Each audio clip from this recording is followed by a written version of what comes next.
নমস্কার, আমি মো। আমার নতুন একটি ভিডিওতে আপনাদের স্বাগত জানাই। চলে এসেছি নতুন একটা রেসিপি নিয়ে। ফ্রিজে রাখা এক্সট্রা মাছ দিয়ে আজ একটা নতুন রেসিপি আপনাদের সাথে শেয়ার করব। চলুন সেই রেসিপিটা কি সেটা দেখে নেওয়া যাক।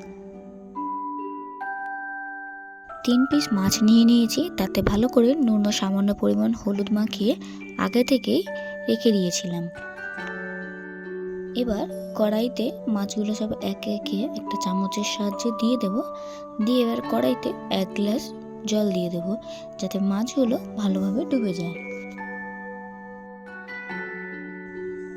এবার এটা 10 মিনিট সময় নিয়ে সেদ্ধ করে নেব।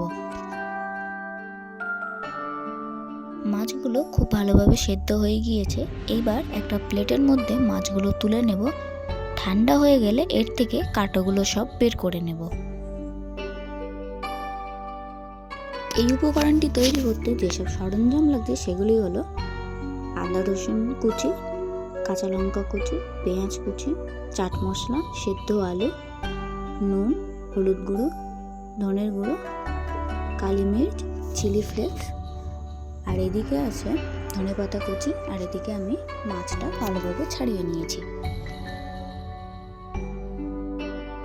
এবার গ্যাসের ফ্লেমটা অন করে তার উপর একটা ফ্রাইং প্যান বসিয়ে নিয়েছি। তার মধ্যে 4 চামচ তেল দিয়ে তেলটা গরম হতে দেব।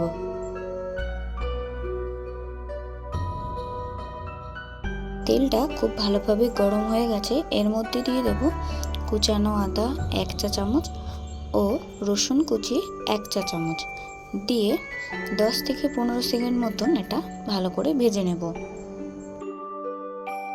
আদা ও রসুন কুচিটা ভালো করে ভেজে নিয়ে এরপর এর মধ্যে কুচিয়ে রাখা পেঁয়াজ দিয়ে দেব, দিয়ে ভালো করে ভেজে নেব। একটু মেরুন রং ধরে আসলে কাঁচা লঙ্কা কুচিয়ে রেখেছিলাম সেগুলো এর মধ্যে দিয়ে দেব।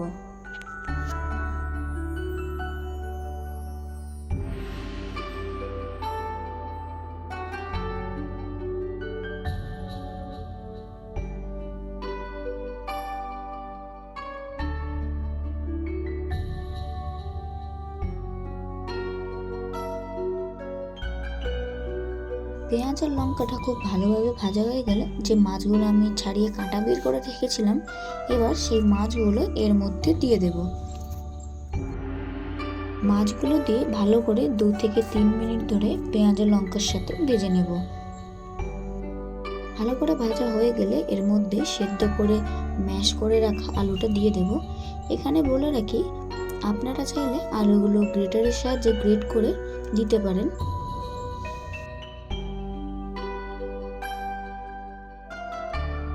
আলুটা মাছের সাথে খুব ভালো করে মিশিয়ে নিয়েছি। এরপর এর মধ্যে সব গুঁড়ো মশলাগুলো দিয়ে দেব।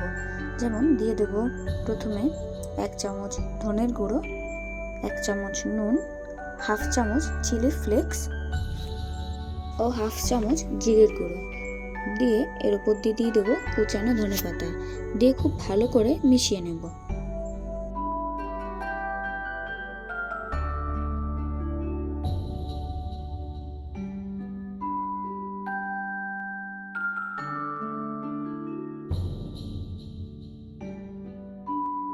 ভালো করে মেশানো হয়ে গেলে সবশেষে দিয়ে দেবো 1 চামচ চাট মশলা দিয়ে আর একটু ভালো করে মিশিয়ে নেব।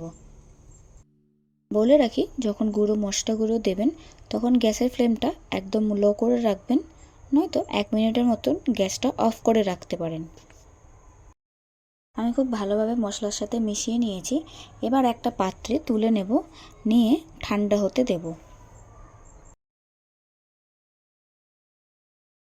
এটা ঠান্ডা হয়ে গেছে। এর মধ্যে দিয়ে দেব 2 চামচ কর্নফ্লাওয়ার দিয়ে হাতের সাহায্যে খুব ভালো করে মেখে নেব।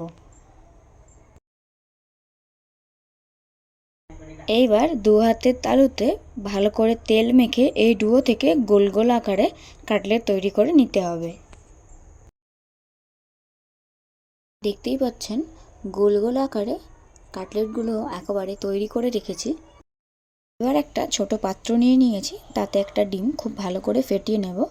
ডিমটা ফেটানোর সময় সামান্য পরিমাণ নুন দেব।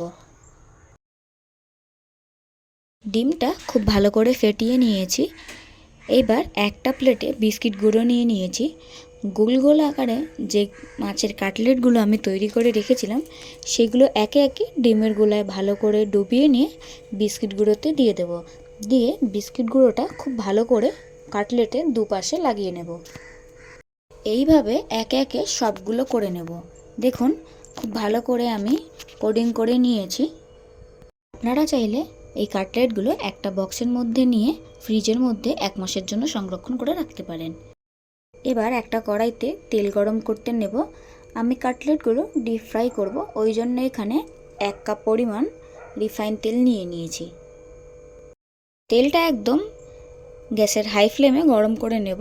এবার একে একে মাছের কাটলেটগুলো দিয়ে দেব, দিয়ে ভালো করে ডিপ ফ্রাই করে নেব। হাই ফ্লেমে তেলটা ভালো করে গরম না করলে কোডিংগুলো কাটলেটের থেকে ছেড়ে যাওয়ার সম্ভাবনা থাকে। ওই জন্য আমি গ্যাসের ফ্লেমটা হাই রেখে তেলটা গরম করে নিয়েছি। যখন কাটলেটগুলো দেব, দিয়ে তখন গ্যাসের ফ্লেমটা একদম মিডিয়াম টু লো ফ্লেমে রেখে দেব। দিয়ে যখন কাটলেটগুলো সব দেওয়া হয়ে যাবে তখন একদম মিডিয়াম রেখে এগুলো ভেজে নেব। কাটলেটের এক পিঠ খুব ভালো করে ভাজা হয়ে গেছে। এবারে অন্য পিঠ উল্টে দেব ভালো করে ভাজার জন্য। দেখুন মাছের কাটলেটের দুটো পিঠ আমার খুব ভালো করে ভাজা হয়ে গেছে। এবারে একটা ছাঁকনির সাহায্যে তেল থেকে মাছের কাটলেটগুলো তুলে নিয়ে একটা প্লেটে রেখে দেব।